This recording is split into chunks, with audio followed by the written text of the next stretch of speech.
Hello, welcome to Sajjad Shah YouTube channel. Today's lecture is state.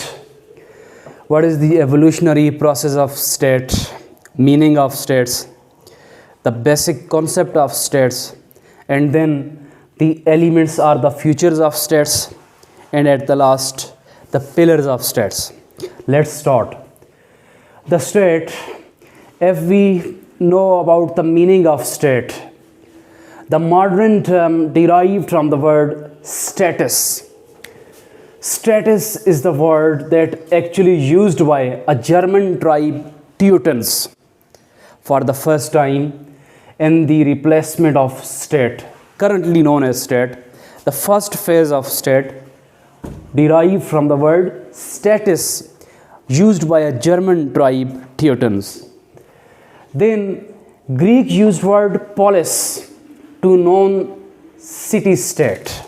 The second phase of state, the Greek used word polis.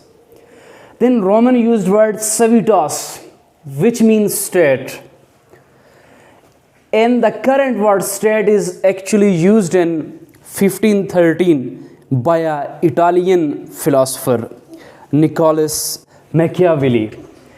In 1513, he used the word state to denote territorial government, Machiavelli, in 1513. This is the actual background or the introduction of state. Now, what is state? State is an organized political community living under one single government. An organized political community living under a government is known as state. There are a number of states in the world now.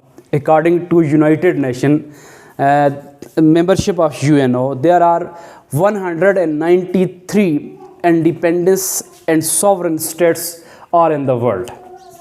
Now move to the elements of state or the features of states. There are 4 basic elements or features of states. These are population, territory, government, and sovereignty. These are the 4 basic elements. The population are actually the inhabitants of a state. Then the territory, land of area within the jurisdiction of law or ruler in a state. Government is a group of people who actually govern these states. And then sovereignty is the supreme power upon universe, the supreme power within the jurisdiction of states. These are the 4 basic features or the elements of states in the shape of population, territory, government, and sovereignty. Now I move to the pillars of states. There are 3 basic pillars of states. These are legislative body, executive body, and judiciary.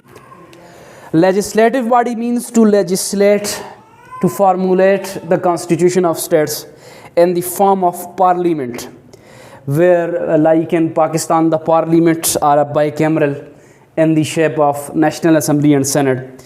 So legislative body means to legislate constitution for a state.